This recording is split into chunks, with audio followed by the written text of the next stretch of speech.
Assalamualaikum warahmatullahi wabarakatuh. Pada video kali ini saya akan mempresentasikan mengenai mengoperasikan Microsoft Project. Nah, di sini saya menggunakan Microsoft Project 2010. Sebelum kita mempraktekkan Microsoft Project atau mengoperasikan Microsoft Project, perlunya kita mengetahui fungsi dari Microsoft Project itu sendiri. Yang pertama yaitu Microsoft Project digunakan untuk membuat atau mengatur jadwal pekerjaan. Nah, seperti yang teman-teman lihat di sini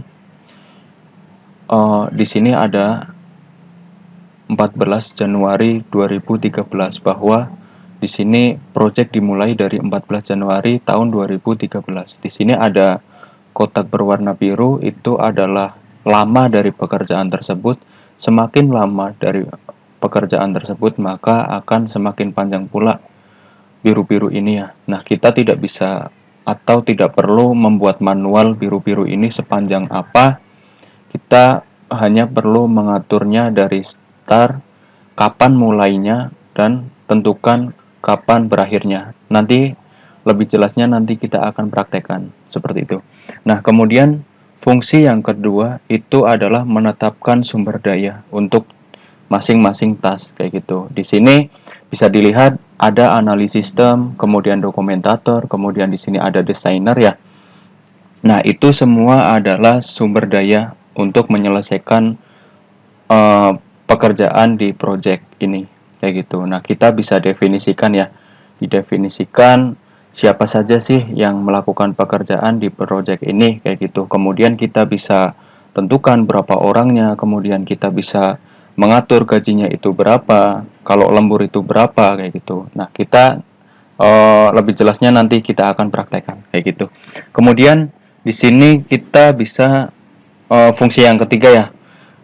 Kita bisa melihat perkembangan atau kemajuan proyek kita dengan di sini bisa teman-teman lihat bahwa di sini ada checklist yang tandanya pekerjaan itu sudah selesai kayak gitu. Kita bisa mengaturnya ya, sudah berapa persenkah pekerjaan ini dilaksanakan atau diselesaikan kayak gitu.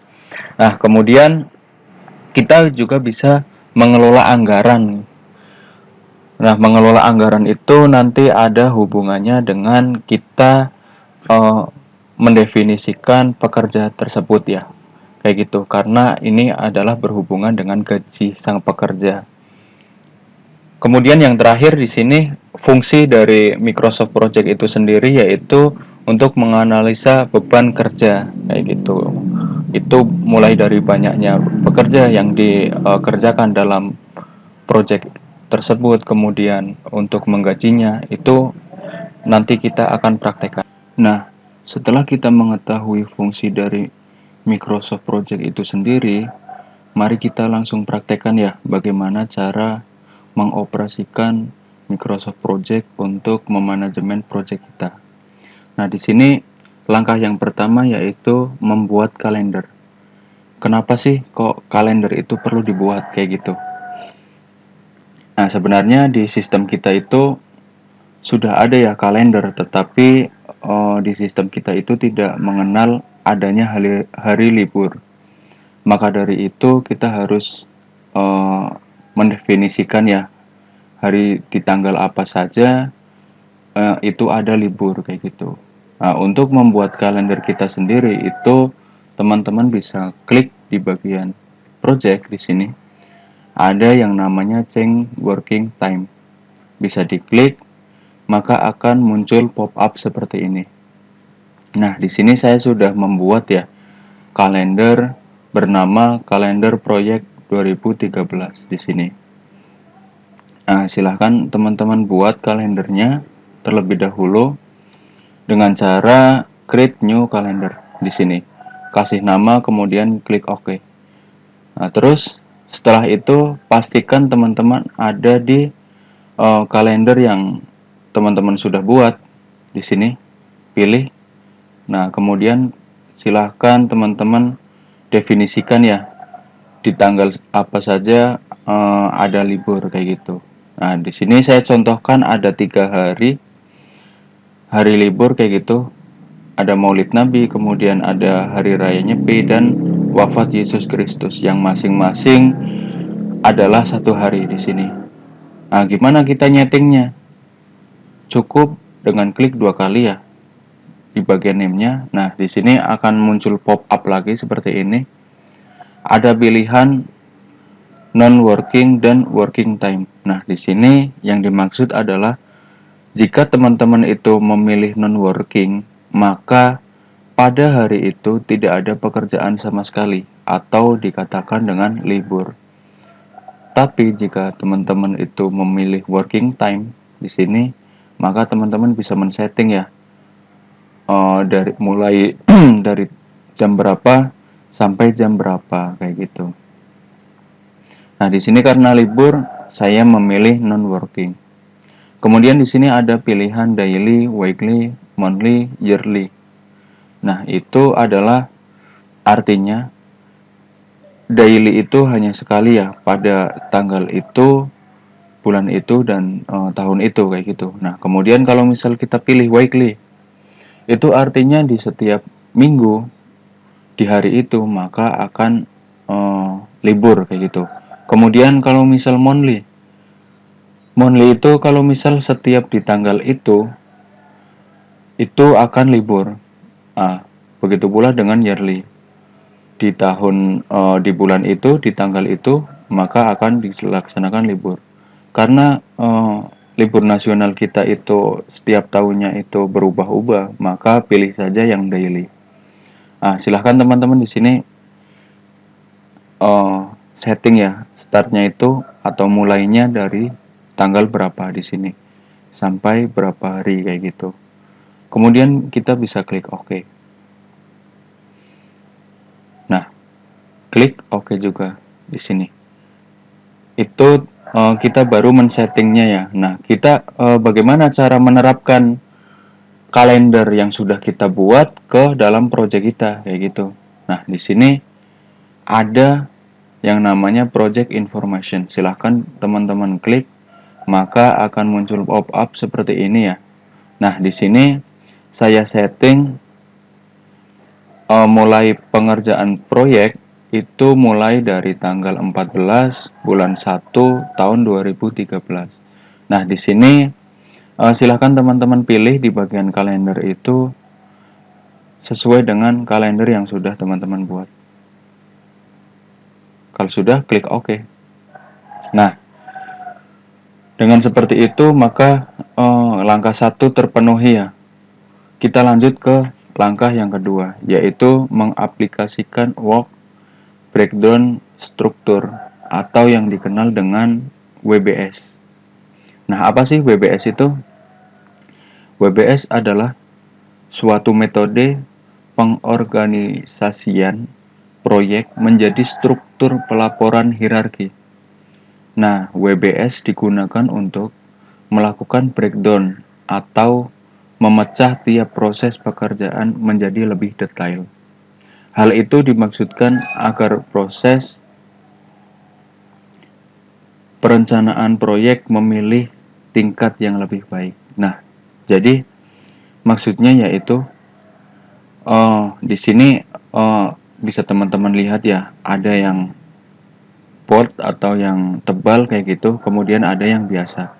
Nah, di sini kalau misal maksudnya tadi digunakan untuk melakukan breakdown atau memecah tiap proses pekerjaan menjadi lebih detail, ya seperti ini ya, kita punya pekerjaan. Nah, ini kita katakan sebagai induk pekerjaan. Kemudian yang di bawahnya ini itu adalah anak pekerjaan kayak gitu. Jadi ini untuk memudahkan kita ya, kayak gitu. Pekerjaannya itu meliputi analisa dan desain sistem, kemudian ada desain aplikasi kayak gitu. Nah, kemudian kalau misal kita lihat di bagian analisa itu ya meliputi wawancara pengguna, membuat diagram konteks, membuat DFD gitu. Nah, di sini langkah awal yang teman-teman itu perlu ketahui, silahkan tulis semua tasnya terlebih dahulu. Tidak usah memperdulikan ya mana induknya, mana anak pekerjaannya kayak gitu. Nanti kita akan buat kayak gitu. Nah, Setelah teman-teman itu membuat tasnya, semua tasnya itu ditulis terlebih dahulu. Nah, di sini cara membuat supaya kita bisa membedakan ya antara induk pekerjaan dan anak pekerjaan itu dengan cara silahkan teman-teman pilih ya atau blok kayak gitu di bagian anak pekerjaannya. Nah, di sini ada yang namanya indentas. Nah, silahkan teman-teman klik. Maka itu akan menjadi anak pekerjaan dari tas yang di atas kayak gitu. Nah, jika ada kesalahan misal ya ternyata ini bukan kayak gitu. Nah, bisa teman-teman kembalikan dengan cara audentas atau kebalikannya inden ya kayak gitu. Maka akan jadi seperti ini. Tidak ada yang namanya induk pekerjaan ataupun anak pekerjaan kayak gitu. Nah, ini saya kembalikan lagi. Ini dijadikan anak pekerjaan dengan cara indentas. Maka di sini wawancara pengguna, membuat diagram konteks, membuat DFD itu adalah anak pekerjaan dari analisa dan desain sistem. Seperti itu. Nah, kemudian di sini setelah kita membuat list ya, di sini ada induk pekerjaan, kemudian ada anak pekerjaan, kayak gitu. Nah, kita perlu menentukan durasinya itu berapa lama, kayak gitu. Nah, di sini ada durasi, ada start, ada finish, kayak gitu. Nah, kita jangan langsung men-setting di bagian induk pekerjaannya ya, karena itu akan induk pekerjaan itu tidak usah diatur. Jadi kita cukup mengaturnya di anak pekerjaan, maka induk pekerjaan itu otomatis akan terpengaruh kayak gitu. Nah, di sini untuk mengaturnya bisa klik 2 kali ya di bagian duration. Maka akan muncul seperti ini di bagian general. Itu teman-teman silahkan klik atau silahkan pilih di sini durasinya itu berapa. Nah, di sini secara otomatis itu hitungannya hari kayak gitu ya. Hitungannya hari, kemudian di sini silahkan pilih mulai dari tanggal berapa. Tapi biasanya kalau misal kita sudah setting di bagian project information tadi, maka startnya itu ya mulai dari yang sudah kita tentukan kayak gitu. Kita cukup menuliskan di bagian durasi kayak gitu. Nah, ada cara lebih cepatnya ya.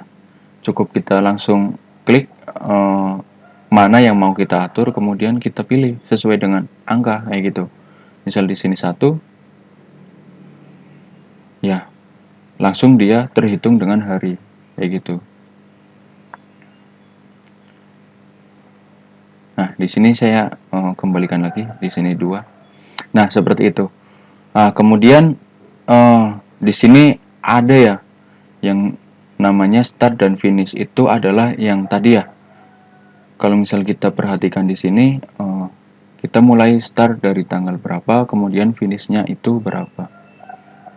Seperti itu. Nah, setelah teman-teman itu menentukan durasinya, terus menentukan kapan mulai, terus kapan selesainya, itu ada yang namanya di sini adalah predecessor. Nah, apa sih itu predecessor?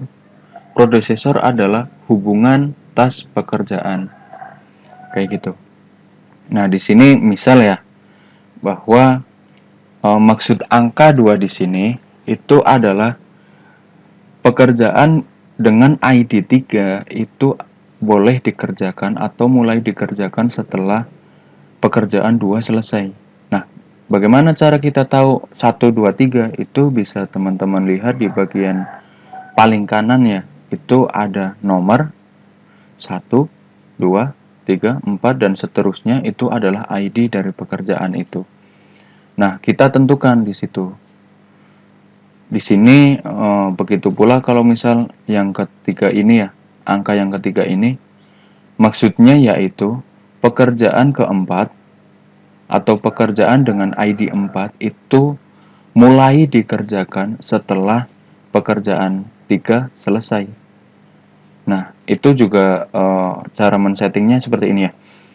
Jadi klik 2 kali, kemudian muncul pop-up seperti ini, dan pilih predecessor di sini.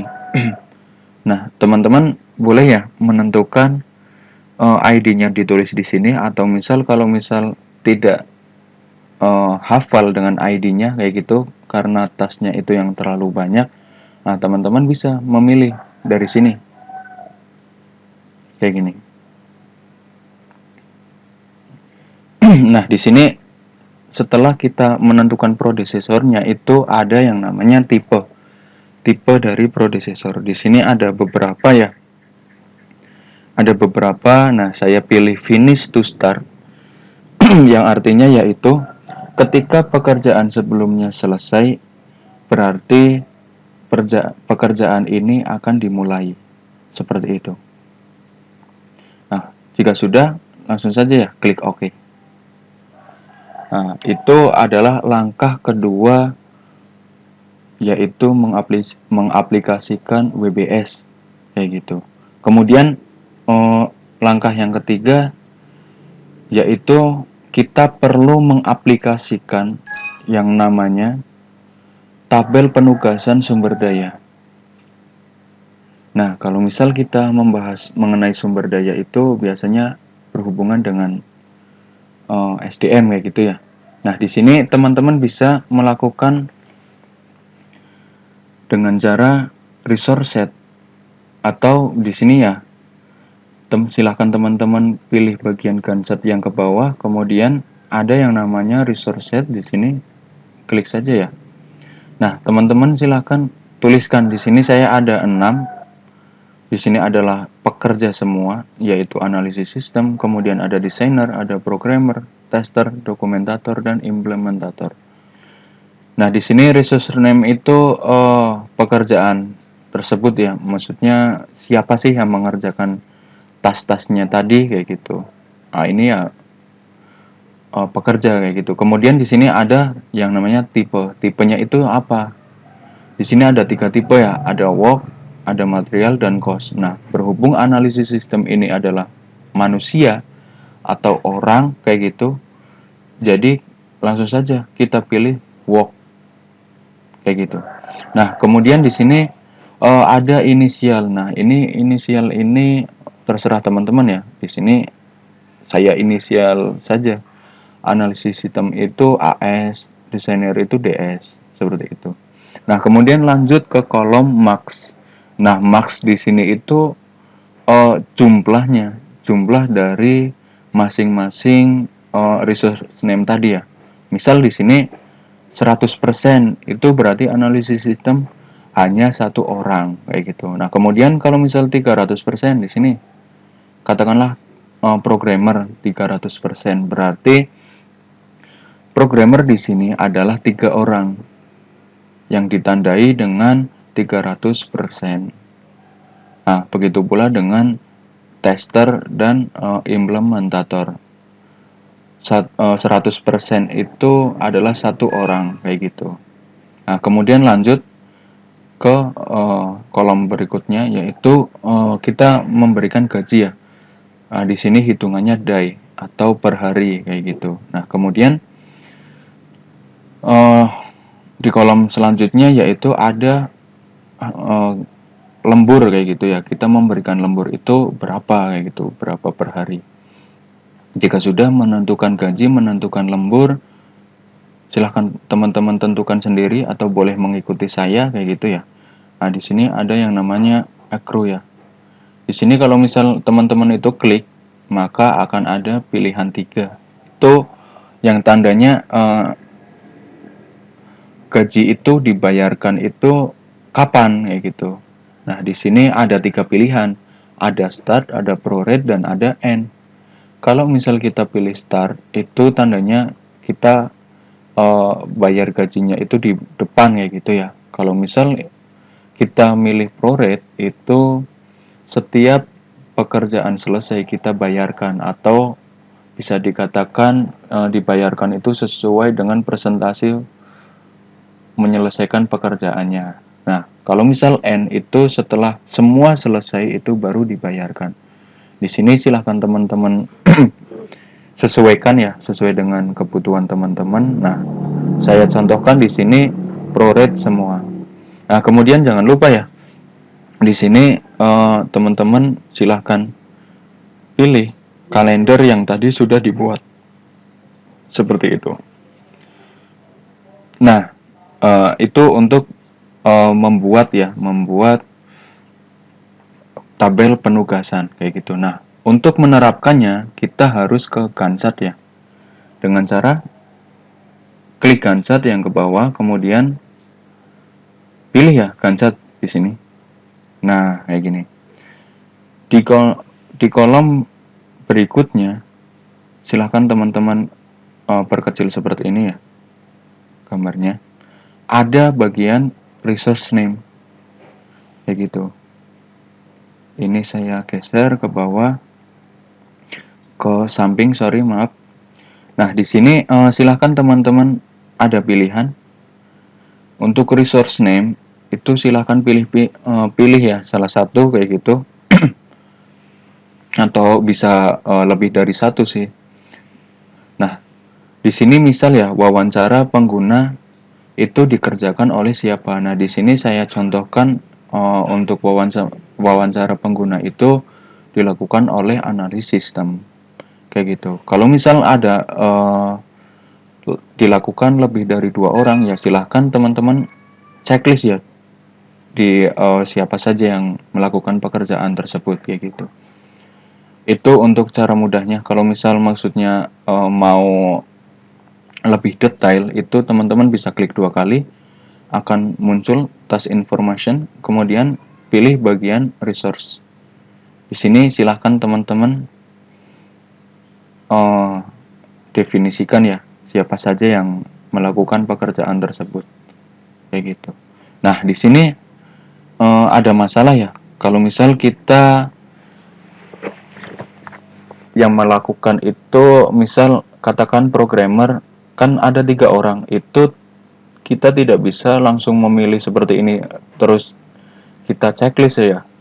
Kita harus mengekliknya 2 kali. Nah, di sini programmer yang membedakan yaitu unitnya. Unitnya itu berapa kayak gitu. Kalau misal maksudnya tadi di checklist doang, itu unitnya otomatis 100. Nah, berhubung ada 3 orang programmer, maka di sini unitnya kita ganti dengan 300 orang. 300% maksud saya. Yang menandakan bahwa itu ada 3 orang. Seperti itu. Nah, setelah kita menentukan resource name atau setelah kita menentukan pekerjaannya, pekerja untuk menyelesaikan masing-masing tasnya, kita lanjut ya untuk membuat kemajuan proyek. Di sini untuk membuat kemajuan proyek, silahkan teman-teman geser lagi ke samping atau ke kiri kayak gitu. Nah, di sini kalau teman-teman itu perhatikan, maka di sini ada checklist ya. Nah, itu teman-teman bisa buat checklistnya dengan cara ada di bagian ini, di bagian atas schedule ya. Silahkan teman-teman pilih wawancara pengguna itu sudah berapa persen dikerjakan kayak gitu. Kalau misal belum ada 100%, maka tidak ada checklist di sini. Misal di sini 75%, maka belum ada ya checklistnya, kecuali kalau misal di sini teman-teman pilih 100%. Seperti itu. Nah, buat saja di sini misal kayak gitu udah terchecklist semua yang menandakan bahwa pekerjaannya itu sudah selesai kayak gitu. Nah, selain dari cara ini sebenarnya ada cara satu lagi ya. Teman-teman itu bisa klik 2 kali, maka akan muncul pop-up seperti ini. Nah, di sini ada persen complete. Nah, silahkan teman-teman setting ya di sini. Kayak gitu. Nah, kalau misal kita belum menentukan durasinya, Itu kita juga bisa menentukan durasinya di sini yang tadi.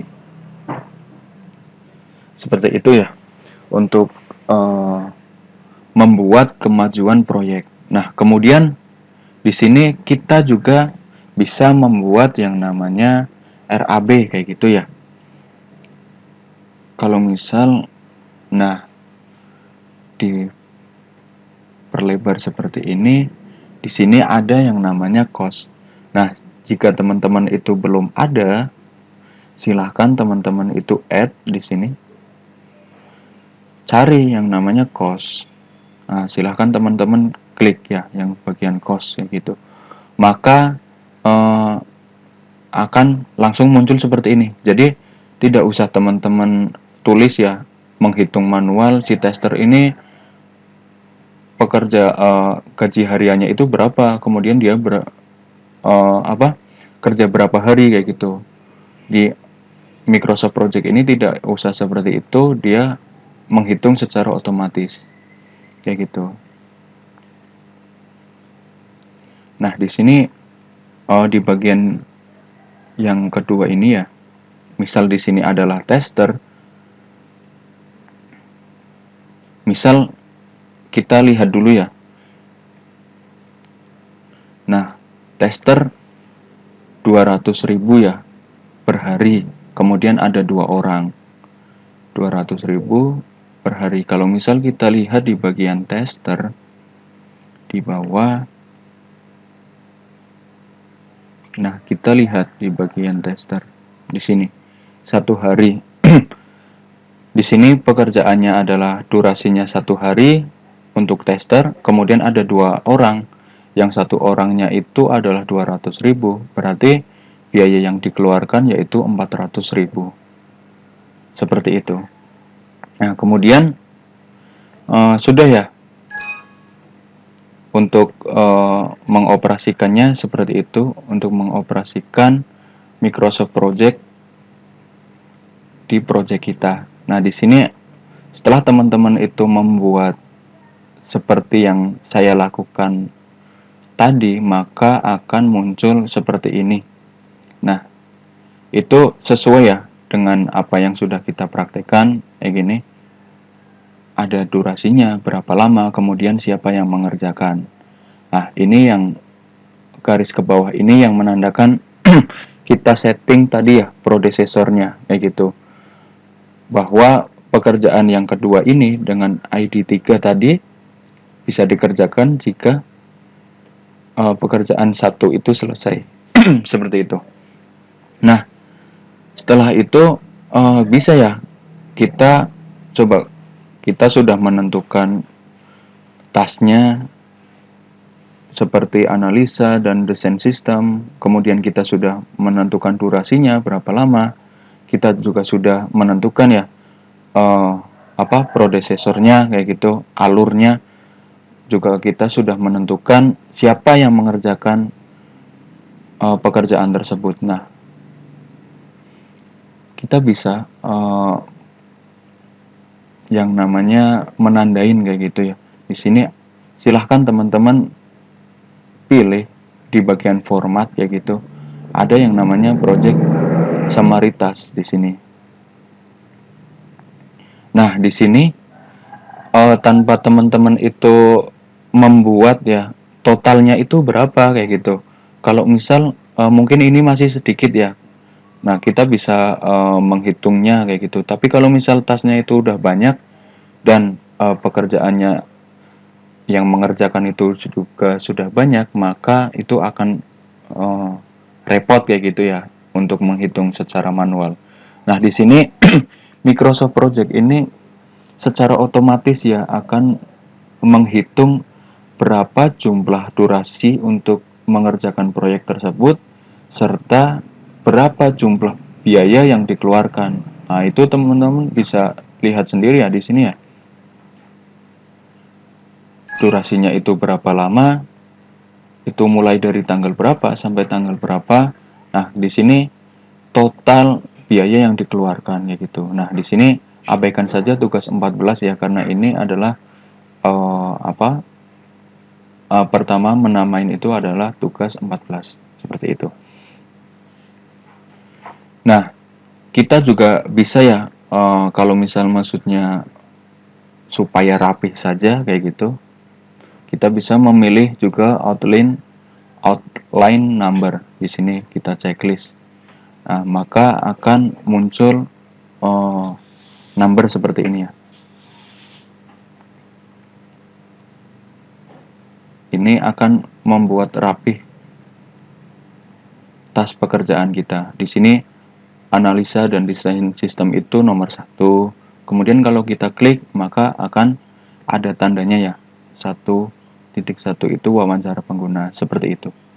Nah, cukup sekian ya tutorial dan penjelasan cara mengoperasikan Microsoft Project. Semoga yang tadi saya sampaikan itu dapat bermanfaat. Saya ucapkan terima kasih atas segala perhatian. Mohon maaf atas segala kehilafan. Wassalamualaikum warahmatullahi wabarakatuh.